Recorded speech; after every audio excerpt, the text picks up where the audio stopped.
Hello everybody, Simon with Quigg and Bullion here, and today I'm coming to you with a CAC submission review. So I got some coins back, some of mine, most of which are customers, and we're going to see what passed the CAC stickering process and what didn't, and maybe we can see maybe why they did or didn't pass.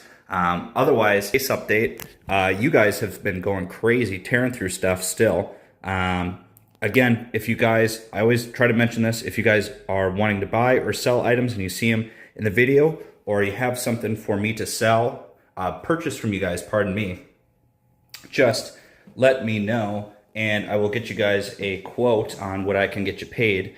But I am honestly kind of low on inventory, nothing too crazy going on here, but someone bought all the Morgans here.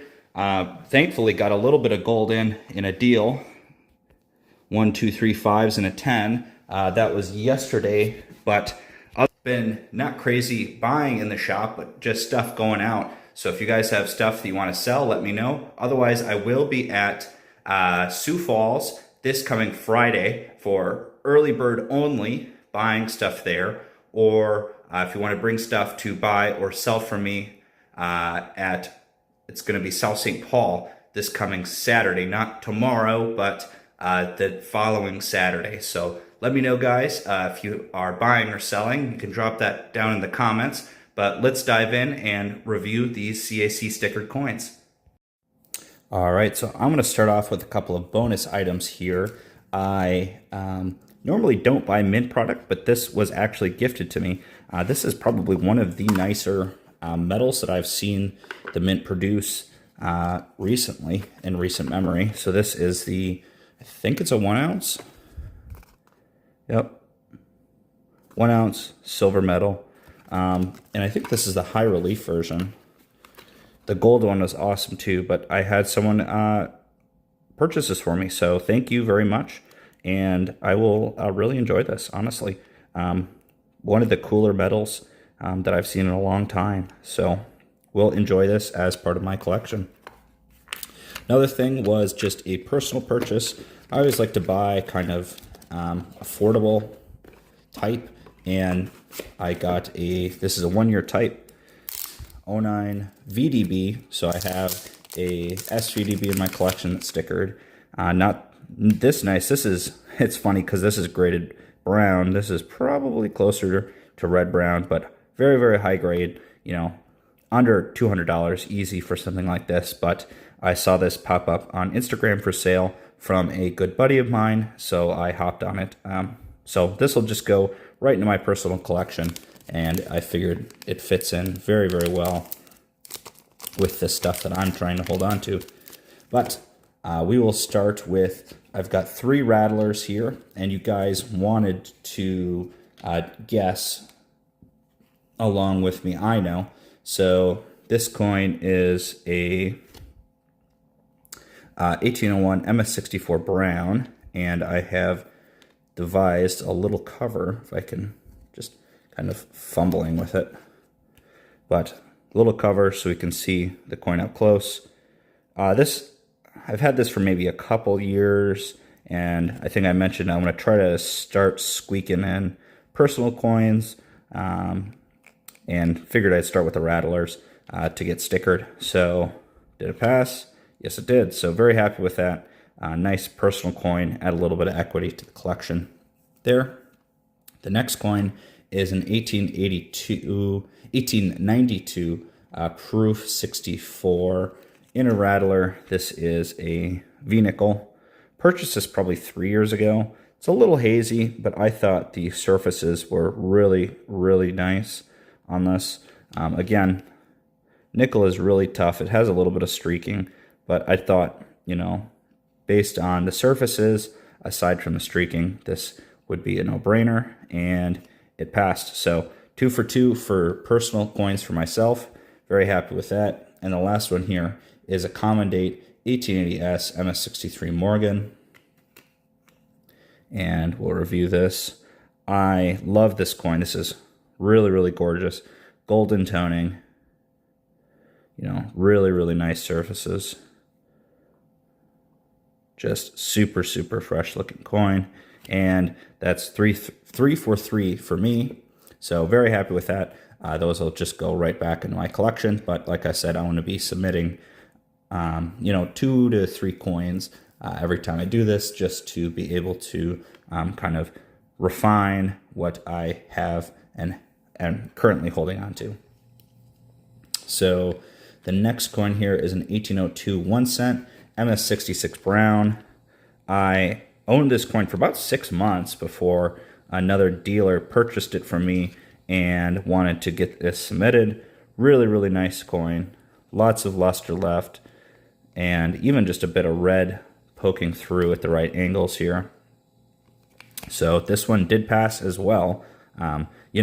You kind of kick yourself sometimes, but when you are looking at a coin for so long, or you have it in your case, you kind of wonder, are people seeing something that I'm not, or whatever. But I'm glad that the gentleman that purchased this, it's actually Numismatic Stacker, he's going to be really happy. I mentioned him that the coins came in today, and he's excited to also kind of react with how this review is going to go too. Most of these coins are his, but a few are other customers as well. This is a MS64 Red Brown 1889. So again, really, really nice surfaces. MS64. Again, very tough to kind of grade these when they're in mint state, just because a lot of these have just so nice surfaces. There's no like really major detracting hits, but this one did not pass, so that is a bummer there. The thing that kind of comes to mind is that they have this as red brown, and this is probably closer to red, closer to brown than it is to red brown, and that's what held it back. But realistically, NGC, I think PCGS only guarantee the grades for 10 years. So if you have a coin and you sent it in and you know it's 9 years, it's good to get it reholdered and then have them basically re-up the guarantee on the grade. Next one here, 1942 10 cent MS66 full bands. Really nice, really flashy coin here. Tons of flowing luster, exactly what you want to see on this kind of dime. And of course you got the full split bands there, and we got a pass. So not a crazy jump in value, but this kind of common item is a lot easier to sell with a sticker, and of course hopefully you'll be able to juice it for a little more than what the fee was to get the sticker on there. Next one, 1872 AU58. This is a square base 2, so this is a capped bust $half. I think this is a really, really original coin, and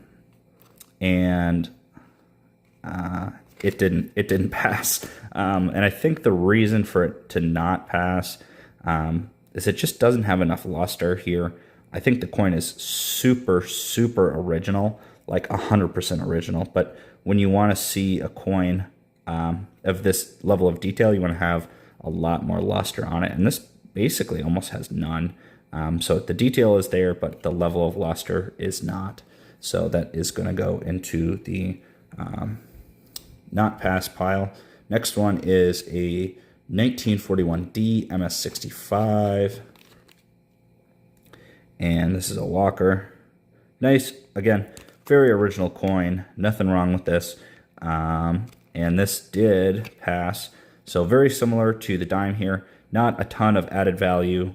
You know, it's good to buy coins where either they're personal coins and you want to just get the extra sticker on them. But a lot of times, I mean, I've purchased coins that I know would pass, but, you know, it only adds $30 to $40, which, you know, some of these grading fees with shipping, handling, all that stuff is like $40 to $50 per coin, you know, even when you're sending in a batch. So it's good to be selective, but it's also good on the sale side to, you know, put in that money, and then you have something that may have sat for a while to be able to sell it a lot quicker. So, because there is that demand for that kind of item. We have a 1956, this is Proof 67 Plus Cameo. This is a Type 1 Franklin half.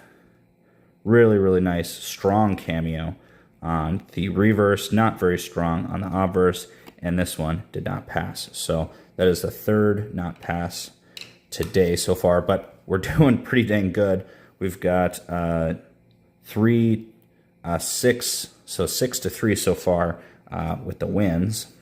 This next one is the 1956 Type 2. This is a Proof 67 star cameo.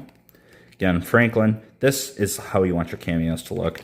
The reverse is a little weaker, but this is just superb, really, really nice. And we got a sticker, so we're continuing the sticker train here. Again, I'm not a huge expert on these. I'm sure Brian, Numismatic Stacker, will drop something down in the comments if he has some knowledge on these. I know he's kind of a Franklin expert, so he'll be able to hopefully give us a little more information on the differences between the Type 1 and 2 for these Franklins. The next one is almost a reoccurring theme here. This is a 1889 CC VF20, and this was sent in for reconsideration. And did it pass? Unfortunately, it did not. So with this reconsideration, I don't know if it's this big gouge here on the neck, or if John thinks that this coin is kind of got a bit of an old cleaning, because normally you want to see a little bit of a darker cameo on here. This coin is still really, really nice. Lots of meat on this coin, but I think it's either this gouge here on the neck or he is seeing an old cleaning to this kind of coin. A sticker would add a ton of value, but the second time around is probably the nail in the coffin, because I know they don't look at them the third time around. They just put them in the no pile automatically if it's already been sent in twice. The next one here is a 1883 O MS63. This is in a Gen 2.1. So this is the rattler inner here, and then it's got kind of a clamshell around it. And you can tell because it has this like embossed plastic thing there. But 1883, really nice coin.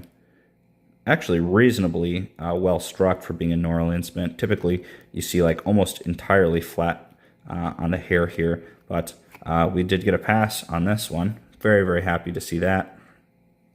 Good color on the coin. Nice fields, so very happy to see that one. The next one here is an 1884 Carson City MS64 dimple.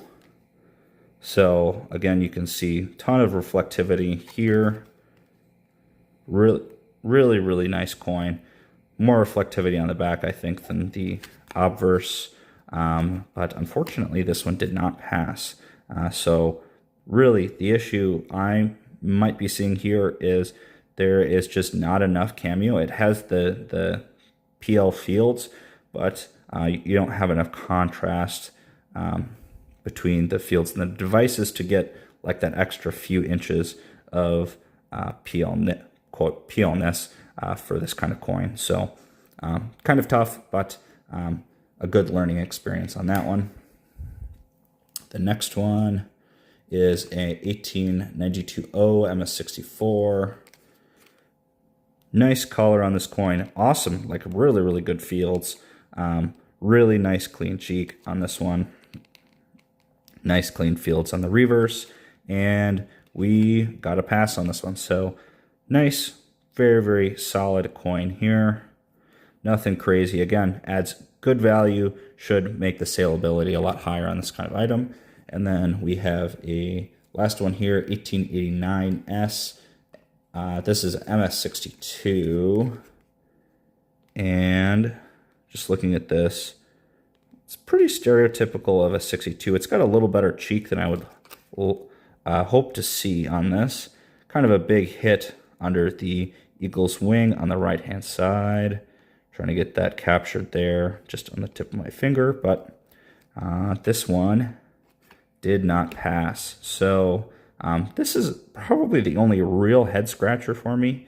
I don't know what he is seeing, if there is some kind of mark, or it's just maybe too many detracting marks on this coin, but that is a bummer. But overall, we have let's see, 9 successes and 6 failures. So that is still a really, really well over 50% success rate. So I am happy for myself and my customers. And if you guys are interested in doing this kind of thing, I try to do a CAC submission every 1 or 2 months, really kind of depending on demand. I need to have the coins in hand, obviously, to get them shipped out. So if you guys are interested, let me know and I'll be able to help facilitate that. Yeah, that is about it, guys. Let me know how you think I did and the customers did, and we will wrap this up and jump into the giveaway. All right, everybody, so let's get into that giveaway. For today, I have a nice set of, these are Venezuelan notes, good animal motifs on here. So I've got a 20, a 50, a 500, and a 200, or 2000, I believe these are colones, Venezuelan. So just kind of a nice little set there, good colorful pieces, kind of very interesting on there. So that will be for the winner of the giveaway. Remember to like, comment, subscribe to be entered into the giveaway on each of the videos. You can check out my information here on the landing page of the YouTube as well as the description of the video. Lots of eBay stuff going up constantly. Auctions start and end on Fridays, so check those out. Lots of odds and ends that end up in the office go up here really, really cheap, either in bulk lots or other things like that. All the other coins you guys see in the videos are on the website here. You can purchase them directly through the website, or you can call me, email me, and purchase them from me.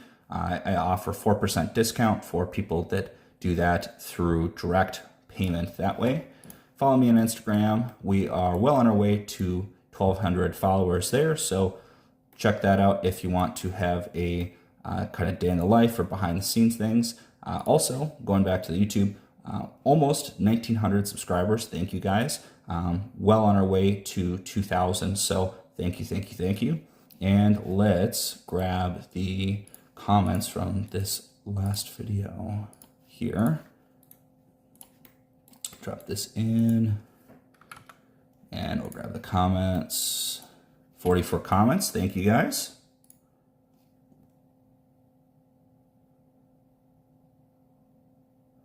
All right, Kanye, you are the winner. Please reach out to me, and we'll see you guys in the next one. Bye-bye now.